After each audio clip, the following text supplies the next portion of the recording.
Hello students, I am doctor Vikrant Gupta, HOD computer science board class महाविद्यालय। और आज जो हम पढ़ने वाले हैं वो टेक्निक टू लर्न लैंग्वेज इसलिए बात कर रहे हैं क्योंकि इसके पहले मैंने प्रीवियस लेक्चर्स में आपको बताया कि प्रोग्राम क्या होता है और एक प्रोग्राम को बिल्ड करने के लिए किस प्रकार एक प्रोग्रामिंग लैंग्वेज की आवश्यकता होती है और प्रोग्रामिंग लैंग्वेज की आवश्यकता क्यों पड़ रही है ये भी मैंने आपको बताया। क्योंकि प्रोग्रामिंग लैंग्वेज की आवश्यकता इसलिए पड़ रही है क्योंकि जिस प्रकार हम एक लैंग्वेज का यूज करते हैं, लैंग्वेज का यूज किस लिए करते हैं? So that we may communicate to each other, हम लोग आपस में संचार स्थापित कर सके, एक दूसरे की बातों को समझ सके, विचारों को अभिव्यक्त कर सके, आसानी से समझ सके। उसके लिए हमको एक भाषा की आवश्यकता पड़ती है, उस जिसको अपन बोलते हैं नेचुरल लैंग्वेज। और नेचुरल लैंग्वेज की तरह जब हम कंप्यूटर के साथ कम्युनिकेट करना चाहते हैं तो यूजर जब कंप्यूटर से कम्युनिकेट करता है तो उसको एक प्रोग्रामिंग भाषा की आवश्यकता पड़ती है। और उसके भी पहले मैंने बताया कि कंप्यूटर क्या समझता है, वो मशीन लैंग्वेज समझता है और यूजर जो हाई लेवल लैंग्वेज समझता है, और दोनों को कम्युनिकेट करवाने के लिए हमें एक ट्रांसलेटर प्रोग्राम की आवश्यकता पड़ती है। लास्ट प्रीवियस लेक्चर में मैंने आपको बताया है। तो हम यहाँ पर देखने वाले हैं कि जब भी हम एक भाषा की बात कर रहे हैं तो उसके पहले सवाल उठता है व्हाट इज प्रोग्राम। मैंने आपको बताया कि प्रोग्राम क्या होता है। Program set of instructions called program, इसको अनेक बार हम जान चुके हैं। और एक प्रोग्राम को बिल्ड करने के लिए कुछ बेसिक स्टेप्स को फॉलो करना पड़ता है, वो भी मेरे प्रीवियस लेक्चर में है, आप डाउनलोड कर सकते हैं। कॉन्टेक्ट क्लासेस जो है बाय डॉक्टर विक्रांत गुप्ता से, आप चैनल से उसको सब्सक्राइब करके एक्सेस कर सकते हैं। तो वहां पर आप देख रहे हैं कि जब हम बात कर रहे हैं कि प्रोग्राम को कैसे विकसित करना, how to build a program, तो कुछ बेसिक स्टेप्स थे। जैसे सबसे पहले था अंडरस्टैंड प्रोग्राम स्पेसिफिकेशन, यानी प्रोग्राम को स्पेसिफाई करना कि what is the problem and what is the requirement about the program. तो जब हम बात कर रहे हैं कि प्रोग्राम की समस्या क्या है, किससे रिलेटेड हमको प्रोग्राम बनाना है, ये पता चलने के बाद कौन कौन सी आवश्यकताएं, उसको जानने के बाद हम क्या करते हैं, एक बेसिक डिजाइन क्रिएट करते हैं। तो जब हम सॉफ्टवेयर बिल्डर की बात करते हैं, प्रोग्राम बिल्ड करने की बात करते हैं, क्रिएट करने की बात करते हैं, तो वहां पर बात होती है कि एल्गोरिथम को डिजाइन करना। सेकंड स्टेप होता है एल्गोरिथम डिजाइन करना। तो एल्गोरिथम दैट मींस क्या हो रहा है, sequence of commands called algorithm that is similar to recipe book. जैसे हमारे रियल लाइफ में रेसिपी बुक को फॉलो करते हैं और एक डिश क्रिएट करते हैं, उसी प्रकार यहाँ एल्गोरिथम को हम क्या कर रहे हैं, डिजाइन करते हैं। कुछ बेसिक स्टेप्स होते हैं, इंग्लिश स्टेटमेंट्स का यूज कर सकते हो आप अपनी खुद की भाषा का उपयोग करके। स्टेप बाय स्टेप जब आप एक सीक्वेंस कमांड को रखते हैं तो एल्गोरिथम कहलाता है। एल्गोरिथम डिजाइन करने के बाद आप उसकी डिटरमिनेशन मतलब डिटरमाइन द एल्गोरिथम, कहने का मतलब क्या हो रहा है कि आप उसकी प्रमाणिकता की जांच करते हैं कि कहीं कुछ बेसिक स्टेप छूट तो नहीं गए। क्योंकि अगर यदि आप कोडिंग पोर्शन शुरू कर देते हैं और उस दौरान अगर आपका कोई स्टेप मिसिंग हो जाता है तो आपको रिकंस्ट्रक्ट करना पड़ जाता है प्रोग्राम को। तो ऐसी सिचुएशन से बचने के लिए आप क्या करते हैं, एल्गोरिथम को रीबिल्ड करते हैं, आप उसको चेक करते हैं। एल्गोरिथम डेवलप करने के बाद आप फिर चौथा स्टेप फॉलो करते हैं जो होता है कोडिंग। कोडिंग करने के बाद आप जब कोड कर लेते हैं तो कोडिंग करने के लिए आपको एक पर्टिकुलर प्रोग्रामिंग लैंग्वेज की आवश्यकता पड़ती है। तो हमारे पास जैसे हम सी और सी प्लस जो भाषा है हम उसको सीखेंगे, प्रोग्रामिंग लैंग्वेज है तो उसके बारे में हम अध्ययन करेंगे। तो यहाँ पर अगर मैं सी लैंग्वेज को ऑप्ट करता हूँ तो सी लैंग्वेज से रिलेटेड जो मेरी कोडिंग के जो वर्ड्स होंगे, जो कोड वर्ड्स होंगे, उसको मेरे को पढ़ना पड़ेगा, उससे रिलेटेड एक प्रोग्राम बिल्ड करेंगे। उसके बाद जब बन जाएगा प्रोग्राम तो हम क्या करते हैं, उसको टेस्ट करते हैं। टेस्ट करने के लिए भी मैंने आपको बताया प्रीवियस लेक्चर में बहुत सारी टेस्टिंग टेक्निक्स होती है, उस पर भी हमने फोकस किया है। टेस्टिंग करने के बाद जब हमको पता चलता है कि इसमें एरर है, एरर दैट मींस मिस्टेक, जब आप देख लेते हो कि कंपाइलर जब उसको कन्वर्ट करता है मशीन लैंग्वेज में, हाई लेवल को मशीन लैंग्वेज में कन्वर्ट करता है किसी पर्टिकुलर लैंग्वेज का, जैसे सी की बात कर रहे हैं तो सी लैंग्वेज का जो कंपाइलर है वो उसको हाई लेवल से मशीन लैंग्वेज में कन्वर्ट करता है। तो वहां पर अगर उसको समझ में नहीं आ रहा है कोई वर्ड या ह्यूमन एरर आ गया तो वो उसको क्या कर देता है, एरर के रूप में शो करता है। अब एरर है मिस्टेक जो दो प्रकार की हो रही है यहाँ पर। क्या पहला एरर होता है सिंटैक्टिकल एरर, दैट मींस आपको कोई ग्रामेटिकल मिस्टेक हो जाना, कामा छूट जाना, स्पेलिंग मिस्टेक हो जाना, ये सिंटैक्टिकल एरर से संबंधित होता है। यानी सिंटैक्स ही आपने गलत लिख दिया जिसको समझ नहीं पाया।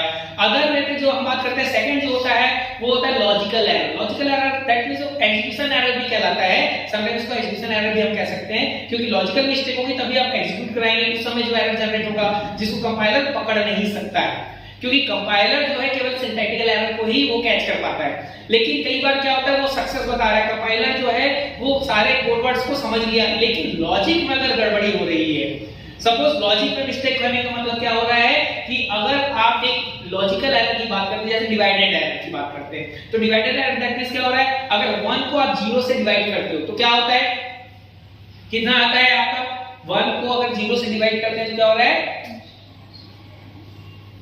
और 1 को 0 से डिवाइड कर रहे हैं तो ठीक है।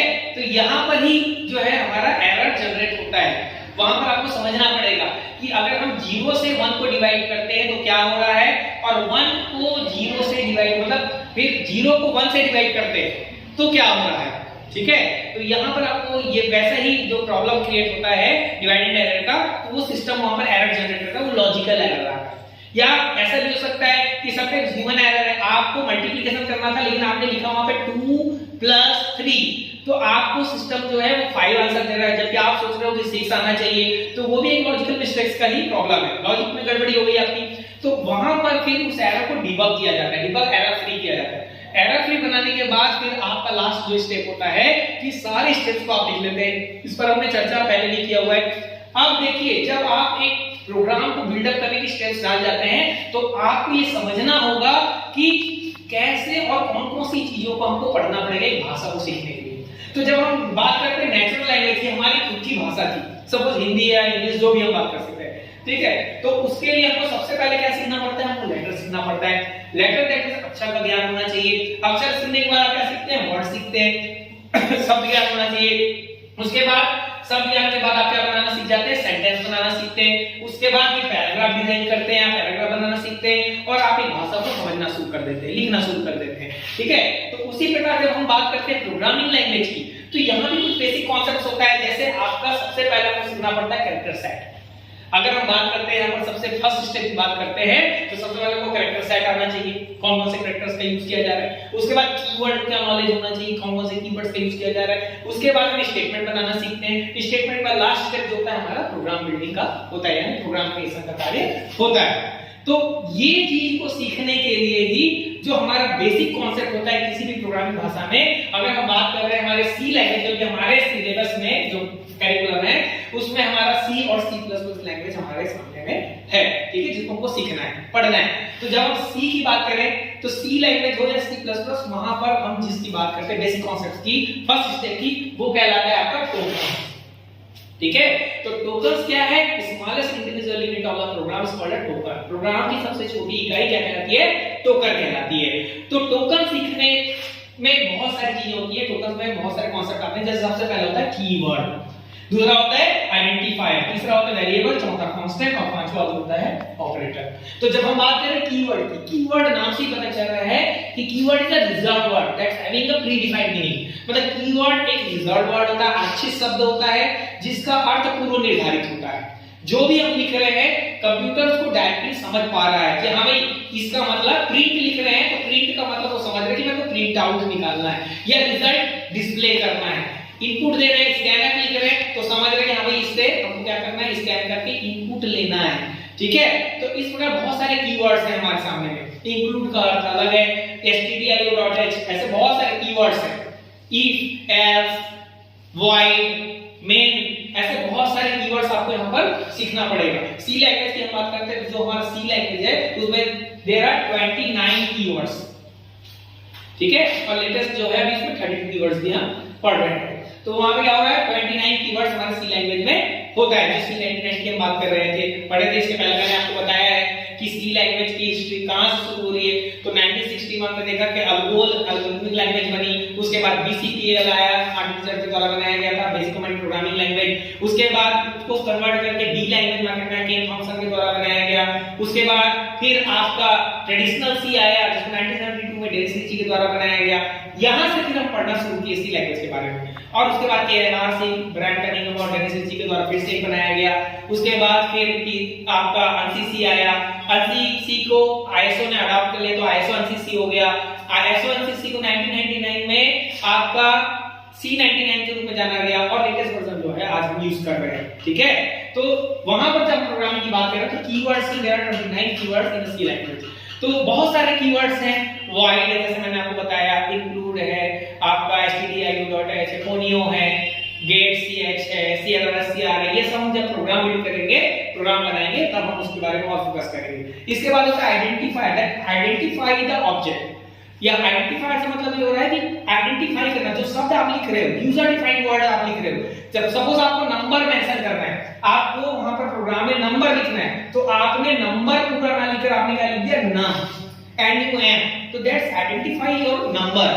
ठीक है, कि आपने वहां पर नंबर को मेंशन किया है। सब्ट्रैक्ट के लिए आपने वहां पे sub यूज किया, तो subtract that's identifier, that is a identifier, ठीक है। वो A to Z कुछ भी हो सकता है, आप यूज कर सकते हो कोई भी सिमिलर वर्ड जो यूजर डिफाइंड होगा, ठीक है। इसके बाद होता है वेरिएबल। वेरिएबल के बारे में हम वास्ट इस पर डिस्कस करेंगे, बहुत डिटेल में डिस्कस करेंगे, लेकिन अभी मैं फेमिलियर आपको बता दे रहा हूं एक टर्मिनोलॉजी क्या होती है वेरिएबल।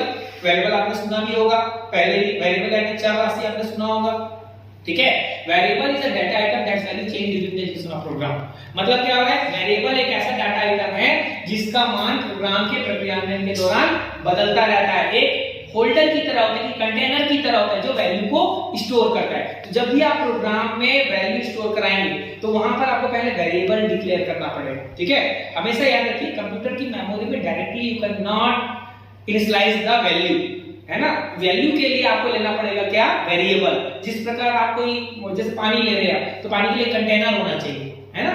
तो वैसे ही यहाँ पर भी क्या हो रहा है, वेरिएबल एक वैल्यू कंटेनर के रोल में वर्क कर रहा है। इसके बाद होता है constant. Unlike variable that's value does not change during the execution of program, मतलब वेरिएबल की अपेक्षा इसका मान प्रोग्राम के प्रक्रिया के दौरान नहीं बदलता है। अब वेरिएबल की बात कर रहे हैं तो यहाँ पर आता है A to Z, A से Z तक कुछ भी वेरिएबल आप ले सकते हो, वो चेंज होगा उसका वैल्यू, यानी A = 1 लिख रहे हो, = 2 लिख रहे हो, = 3 लिख रहे हो, you can change your value. लेकिन यहाँ पर जब कांस्टेंट की बात करते हैं तो इसकी वैल्यू जो होती है फिक्स्ड होती है, फिक्स्ड आइटम सेट होता है। जैसे 1 = 1 ही हो सकता है, 1 = 2 नहीं हो सकता है, दैट इज नॉट इक्वल, ठीक है। तो ये होता है कांस्टेंट। 1 की वैल्यू 1 ही होगी, 2 की वैल्यू 2 ही होगी। जब हम इसको नंबर सिस्टम में पढ़ेंगे तब मैं इसको और ज्यादा अच्छे तरीके से आपको बताऊंगा। इसके बाद लास्ट होता है ऑपरेटर।